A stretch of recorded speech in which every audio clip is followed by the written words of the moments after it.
Before the empires of Europe rose to global dominance, a golden shadow stretched across the African continent. This was the Mali Empire, a realm of such immense wealth that it bent the world's economy to its will.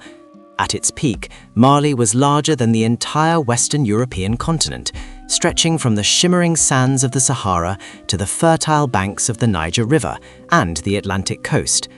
Mali was not just a kingdom, it was the heart of the medieval world, a civilization forged in gold and salt. To the medieval cartographers in Europe, this land was a mystery, often depicted on maps as a distant, shimmering paradise ruled by a king holding a golden orb. But for the people of West Africa, it was a reality of complex law, vibrant trade, and unparalleled intellectualism. The story begins not with gold, but with a prophecy and a prince.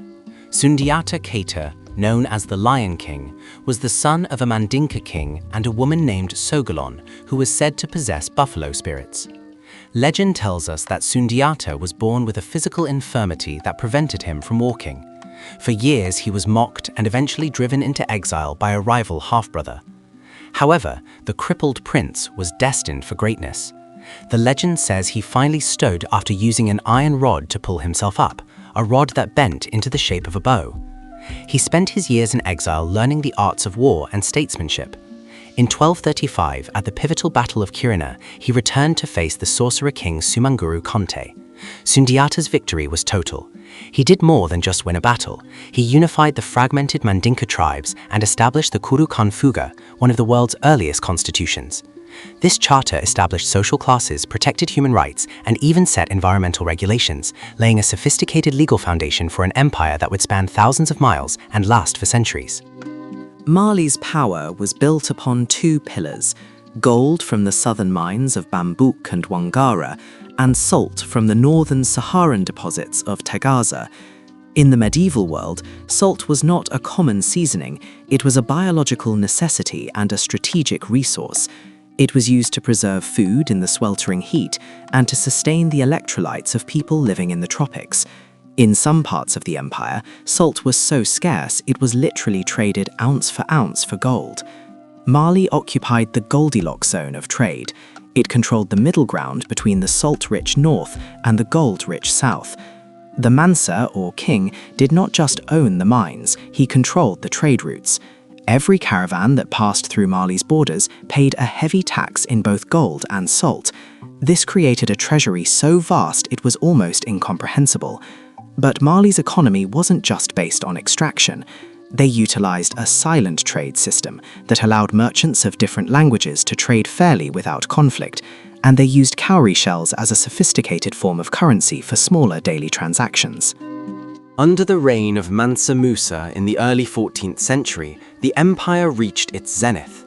A devout Muslim and visionary leader, Musa understood that wealth was a tool for more than just conquest. It was a means to forge a legacy of knowledge and faith.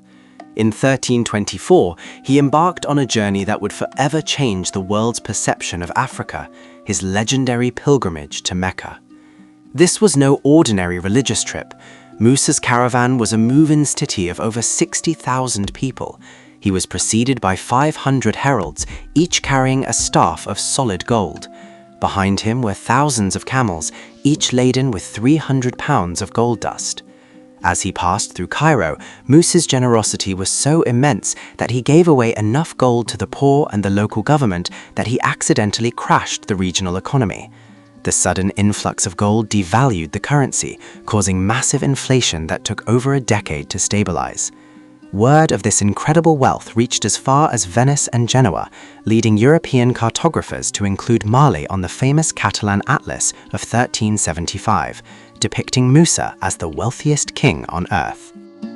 Musa returned from his pilgrimage, not just with stories, but with the world's greatest minds. He brought back poets, architects, and scholars. He transformed the city of Timbuktu from a seasonal camp into a global center of learning that rivaled the universities of Paris or Oxford. The Sankore University and the great libraries of Timbuktu became home to hundreds of thousands of manuscripts. These weren't just religious texts, they covered astronomy, medicine, mathematics, law, and philosophy. African scholars were documenting the movement of the stars and the properties of medicinal plants at a time when much of Europe was still in the Dark Ages.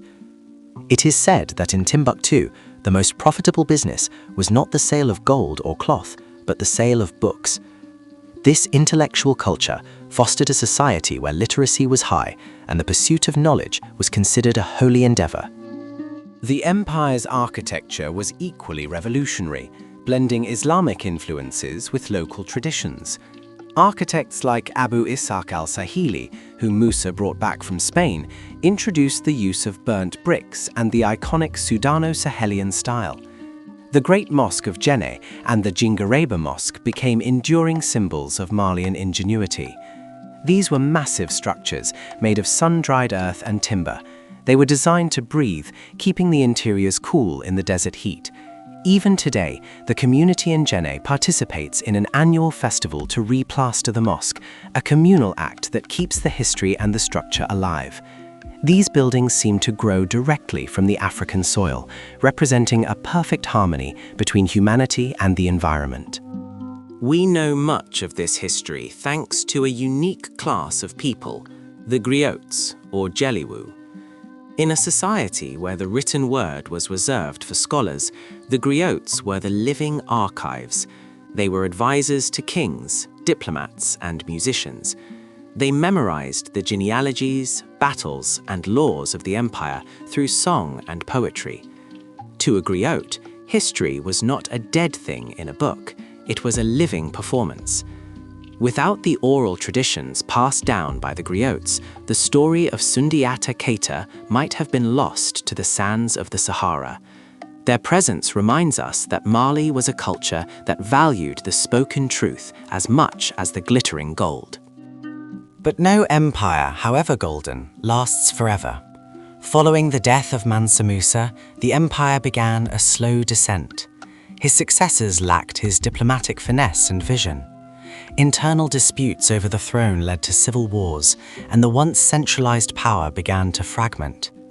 External pressures mounted as the Tuareg nomads, sensing weakness, seized Timbuktu. To the east, the Songhai people, once a vassal state of Mali, rebelled and began to chip away at Mali's territories, eventually surpassing them in power. By the late 15th century, the trade routes that were the lifeblood of the empire began to shift toward the coast as Portuguese explorers arrived, seeking to bypass the Saharan middlemen and go straight to the source of the gold. The final blow came in 1591, when Moroccan forces, armed with modern gunpowder weapons, invaded the region. The traditional spears and bravery of the Malian warriors were no match for the fire of the north. The great cities of Mali were reduced to echoes of their former glory, and the intellectual center of Timbuktu was ransacked. Yet, the legacy of the Mali Empire endures. It stands as a testament to African sophistication, wealth, and intellectual power. It proves that Africa was never a continent without history, but rather a powerhouse of global trade and thought. In the music of the Kora, the wisdom of the Griots, and the standing walls of Djenné, the spirit of the Lion King and the Golden Mansa lives on, a reminder that in the heart of the desert, humanity once built an empire that outshone the sun. Thank you for watching. Please like the video and subscribe to our channel.